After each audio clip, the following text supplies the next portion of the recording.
August 14.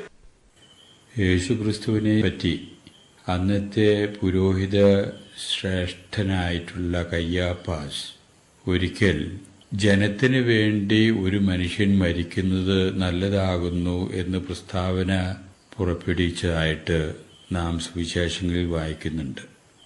പിന്നീടുള്ള ചരിത്രത്തിൽ നിന്ന് നാം മനസ്സിലാക്കുന്നു ആ ഒരുവൻ യേശുക്രിസ്തു ആയിരുന്നു എന്നുള്ളത്. നന്മ ചെയ്യാൻ വേണ്ടി ചുറ്റി നടന്ന യേശുക്രിസ്തു ജീവിതത്തിൽ ഏറ്റവും കാതലായ നന്മ ചെയ്തത് എന്താണ് എന്ന് ചോദിച്ചാൽ എനിക്ക് തോന്നുന്നു മറ്റുള്ളവർക്ക് വേണ്ടി മരിക്കാൻ സ്വയം തയ്യാറായതാണ് ഏറ്റവും വലിയ നന്മ എന്നാണ് എനിക്ക് തോന്നുന്നത്. ജനത്തിനു വേണ്ടി ഒരുവൻ മരിക്കുന്നത് നല്ലതാകുന്നു എന്ന് കയ്യാപ്പാസ് പറഞ്ഞതിന്റെ എല്ലാ അർത്ഥത്തിലും ജനങ്ങൾക്ക് വേണ്ടി മരിക്കാൻ തയ്യാറായി യേശുക്രിസ്തു എന്നുള്ളതാണ് യേശുക്രിസ്തുവിന്റെ ജീവിതത്തിലെ നന്മകളിൽ ഏറ്റവും മുൻപന്തിയിൽ നിൽക്കുന്നത്. അങ്ങനെ വരുമ്പോൾ യേശുക്രിസ്തുവിൽ വിശ്വസിക്കുന്ന തന്റെ അനുയായികളുടെ ജീവിതത്തിലും ഉണ്ടാകേണ്ട ഏറ്റവും വലിയ നന്മ മറ്റുള്ളവർക്ക് വേണ്ടി സഹിക്കാൻ തയ്യാറാകാൻ ഇടവരിക എന്നുള്ളതാണ്. ആ സഹനം സ്വന്തം ജീവൻ തന്നെ ബലി കൊടുക്കാൻ ഇടവന്നാൽ ആ നന്മ യഥാർത്ഥത്തിലെ ഉദാത്തമായിട്ടുള്ള നന്മയായിട്ട് തീരും. ഈ സത്യം അതിന്റെ തനിമയിൽ മനസ്സിലാക്കുകയും മറ്റുള്ളവർക്ക് വേണ്ടി ജീവൻ കൊടുക്കാൻ തയ്യാറാകുന്നതിലുള്ള ഒരുക്കം, ആ ഒരുക്കത്തിന്റെ മഹത്വം പ്രഖ്യാപിക്കാൻ ജീവിതത്തിലൂടെ ഇടവന്ന ഒരു മഹാവ്യക്തിയാണ് വിശുദ്ധ മാക്സിമിലിയൻ കോൾബെ. അദ്ദേഹത്തിന്റെ തിരുനാളാണ് സാർവത്രിക സഭ ഇന്ന് ആഘോഷിക്കുന്നത്. 1894 പോളണ്ടിലാണ് അദ്ദേഹം ജനിച്ചത്. സാധാരണ ഒരു കുടുംബത്തിൽ ജനിച്ച് വളർന്ന അദ്ദേഹം നാട്ടുനടപ്പനുസരിച്ചുള്ള വിദ്യാഭ്യാസമൊക്കെ പൂർത്തിയാക്കിയതിനു ശേഷം ഒരു യുവാവായിട്ട് വളർന്നു വന്നപ്പോൾ അദ്ദേഹത്തിന്റെ മനസ്സിൽ തോന്നിയ അതിശക്തമായ ഒരു പ്രേരണയുടെ ഫലമായിട്ട് ഒരു വൈദികനായിട്ട് തീരുന്നതിന് വേണ്ടി സെമിനാരിയിൽ അദ്ദേഹം ചേർന്ന് പഠിക്കാനിടവരുന്നു. പഠനം പൂർത്തിയാക്കി ഒരു കൊച്ചച്ഛനായിട്ട് അദ്ദേഹം പുറത്തു വരുന്നു. അന്ന് ലോകത്തിൽ തന്നെ ഏറ്റവും വലിയ ക്രൂരനായിട്ട് ചിത്രീകരിക്കപ്പെടുന്ന ഹിറ്റ്ലറായിരുന്നു രാജ്യത്തിലെ ശ്രദ്ധേയമായ ഭരണാധികാരി. അദ്ദേഹം മതവിശ്വാസികളെ തെരഞ്ഞുപിടിച്ച് വധിക്കുന്നത് ഒരു ക്രൂര വിനോദം എന്ന രീതിയിൽ കണ്ടുകൊണ്ടിരുന്ന ഒരു മനുഷ്യൻ. അങ്ങനെ മതാത്മകമായിട്ടുള്ള കാര്യങ്ങളും നിഷിദ്ധം ആയിട്ട് പ്രഖ്യാപിച്ചിരുന്ന ആ സാഹചര്യത്തിലെ കൊച്ചച്ഛനായ മാക്സിമിലിയൻ കോൾബെ ആസൂത്രിതമായ തന്റെ പ്രവർത്തന ശൈലിയുടെ ഫലമായിട്ട് യുവാക്കളെ സംഘടിപ്പിച്ചുകൊണ്ട് ഒരു മരിയൻ ലീജിയൻ തന്നെ പ്രവർത്തന നിരതമാക്കാനിട വന്നു അദ്ദേഹം.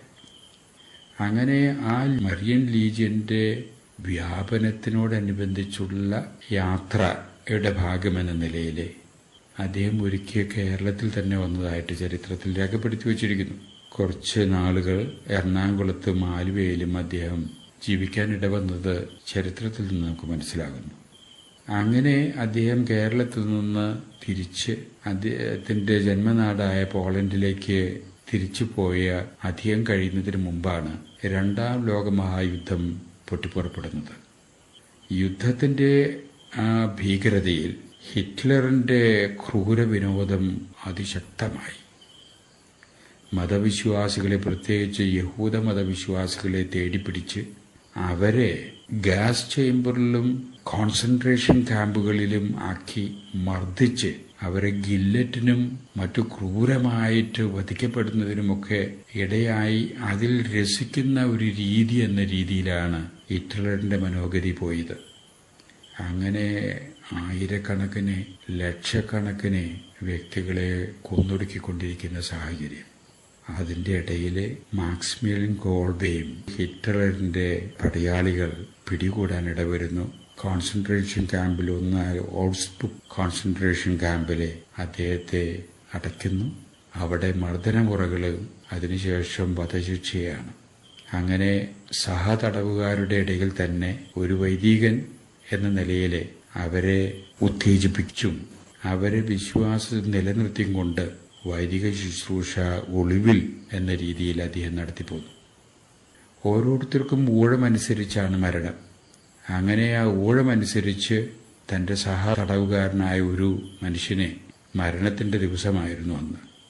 അത് കൃത്യമായിട്ട് പറഞ്ഞാൽ 1941 ഓഗസ്റ്റ് മാസം 14-ാം തീയതി. ആ മനുഷ്യൻ ഒരു യുവാവാണ്. അദ്ദേഹം വിവാഹിതനാണ്. അദ്ദേഹത്തെ കുടുംബത്തെ സംബന്ധിച്ചിടത്തോളം അദ്ദേഹത്തിൻ്റെ തിരോധാനം ആ കുടുംബത്തിലെ മറ്റു വ്യക്തികളുടെയും തിരോധാനത്തിന് കാരണമാകത്തക്ക വിധത്തിലെ ആ കുടുംബത്തിൻ്റെ ഏക ആശ്രയമാണ് ഇദ്ദേഹം. ആ കുടുംബത്തിലെ ഏക വരുമാന മാർഗം.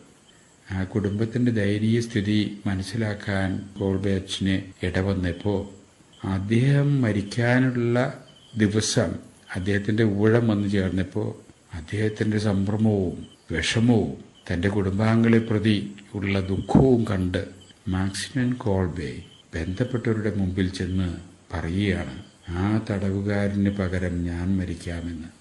തിരോധാത്തമായ നിലപാടുകൾ ബന്ധപ്പെട്ടവർ സ്വീകരിക്കുന്നു. അവർക്കും ഇത്ര പേര് അന്ന് മരിക്കണം എന്ന് മാത്രമേ ഉള്ളൂ.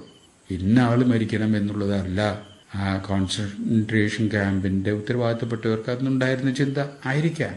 അതുകൊണ്ട് ഈ യുവാവിന് പകരം ഇദ്ദേഹം സന്നദ്ധത പ്രകടിപ്പിച്ചപ്പോൾ ആ യുവാവിനെ വിട്ടയക്കുകയും പകരം മാക്സിമിയൻ കോൾബെ അച്ഛൻ മരിക്കാൻ തയ്യാറാകുകയും ശിരച്ഛേദനം ചെയ്ത് അദ്ദേഹം മരണത്തിന് വിധേയമാകുകയാണ് ചെയ്യുന്നത്.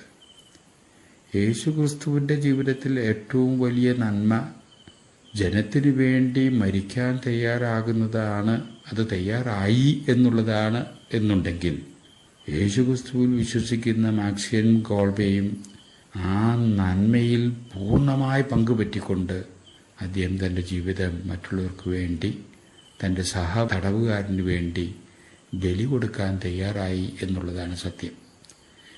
ഈ സത്യത്തിൻ്റെ മഹത്വീകരണം വിളംബരം ചെയ്യുകയാണ് ജോൺ പോൾ രണ്ടാമൻ മാർപ്പാപ്പ 1982 സാർവത്രിക സഭയുടെ ഒരു വിശുദ്ധനായിട്ട് പ്രഖ്യാപിച്ചുകൊണ്ട്. അങ്ങനെ വിശുദ്ധനായിട്ടുള്ള മാക്സിമിയൻ കോൾബെയുടെ തിരുനാളാണ് സഭ ഇന്ന് ആഘോഷിക്കുന്നത്.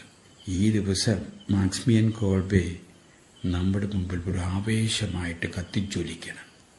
അദ്ദേഹത്തെ പറ്റിയുള്ള സ്മരണകൾ നമ്മുടെ ജീവിതത്തിൽ അത് അനുഭവിക്കാൻ ഇടവരുമ്പോൾ ഏതെങ്കിലും വിധത്തിൽ മറ്റുള്ളവരെ രക്ഷിക്കുന്നതിന് വേണ്ടി മറ്റുള്ളവർക്ക് സഹായമാകുമെങ്കിൽ സഹിക്കാൻ പോലും തയ്യാറാകാവുന്ന ഒരു മനസ്ഥിതിയിലേക്ക് നാമും വളർന്നു വരേണ്ടതുണ്ട് എന്ന യാഥാർത്ഥ്യം നാം മനസ്സിലാക്കേണ്ടിയിരിക്കുന്നു. അതിനുവേണ്ട ശക്തിയും അതിനുവേണ്ട ധീരോദ്ധതയും നമുക്ക് ഉണ്ടാകാൻ വേണ്ടി ഈ ധീരത കാണിച്ച ഈ മഹാത്മാവിനോട് തന്നെ നമുക്ക് പ്രത്യേകം പ്രാർത്ഥിക്കാം.